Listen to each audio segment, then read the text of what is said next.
നാട്ടുകളേഷന്റെ news എക്സൈൻ വാർത്തകളിലേക്ക് ഏവർക്കും സ്വാഗതം. പ്രാദേശിക വാർത്തകൾ ചുരുക്കത്തിൽ.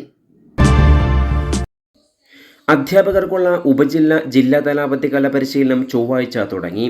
14 മുതൽ 18 വരെയും 20 മുതൽ 24 വരെയും 2 ഘട്ടമായാണ് പരിശീലനം നടക്കുന്നത്. LP, UP വിഭാഗം അധ്യാപകർക്ക് ഉപജില്ലാ തലത്തിലും ഹൈസ്കൂൾ അധ്യാപകർക്ക് വിദ്യാഭ്യാസ ജില്ലാതലത്തിലുമാണ് പരിശീലനം.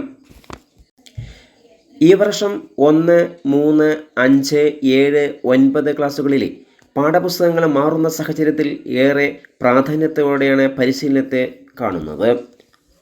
എന്നാൽ ഇതേസമയം നിയമനാംഗീകാരം ലഭിക്കാത്ത എയ്ഡഡ് സ്കൂൾ അധ്യാപകരെ പരിശീലനത്തിൽ നിന്നും പങ്കെടുപ്പിക്കണമെന്ന വിദ്യാഭ്യാസ ഡയറക്ടർ ഉത്തരവ് അധ്യാപകർക്കിടയിൽ പ്രതിഷേധമുയർത്തിയിട്ടുമുണ്ട്. പുതിയ പാഠപുസ്തകവും സമീപന രീതിയും നടപ്പാക്കുന്ന വർഷം തന്നെ പരിശീലനത്തിൽ നിന്ന് അകറ്റി നിർത്തുന്നത് പഠന പ്രവർത്തനങ്ങളെ സാരമായി ബാധിക്കുമെന്നും ആക്ഷേപമുയർന്നിട്ടുണ്ട്. ഭിന്നശേഷി സംവരണവുമായി ബന്ധപ്പെട്ടും നിരവധി ഉദ്യോഗാർത്ഥികൾ നിയമനാംഗീകാരം കാത്തിരിക്കുന്നവരുമുണ്ട്. 6-7 വർഷത്തിലധികം ഇത്തരത്തിൽ ജോലി ചെയ്യുന്നവരും ഏറെയുണ്ട്. മണ്ണാർക്കാട് ഉപജില്ല അവധിക്കാല അധ്യാപക പരിശീലനം തെങ്കര യൂണിറ്റി AUP സ്കൂൾ വെച്ച് ചൊവ്വാഴ്ച തുടക്കമായി. വിവിധ വിഷയങ്ങളിലാണ് യൂണിറ്റി സ്കൂളിൽ വെച്ച് പരിശീലനം നടത്തിവരുന്നത്. മലയാള വിഭാഗത്തിൽ നടക്കുന്ന പരിശീലനത്തിൽ അധ്യാപകരായ വിനോദ് ചത്തല്ലൂർ, മണികണ്ഠൻ, ജുവൈര്യത്ത് എന്നിവർ നേതൃത്വം നൽകി.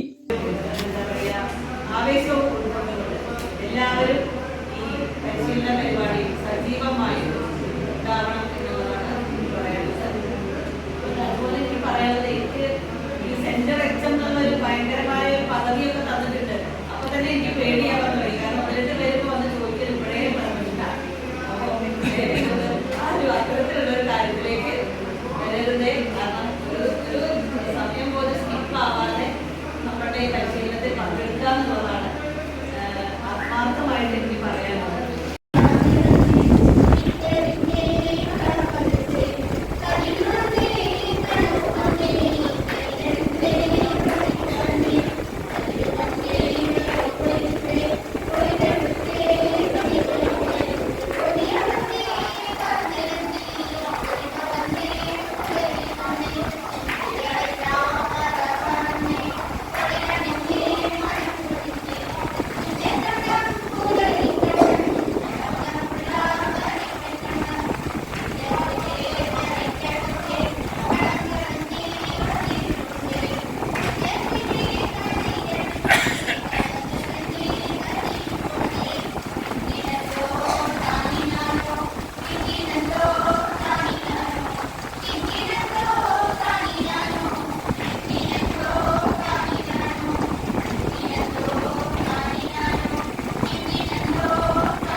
കൂടുതൽ വാർത്തകൾക്കായി നാട്ടുകൾ ചാനൽ സബ്സ്ക്രൈബ് ചെയ്യൂ.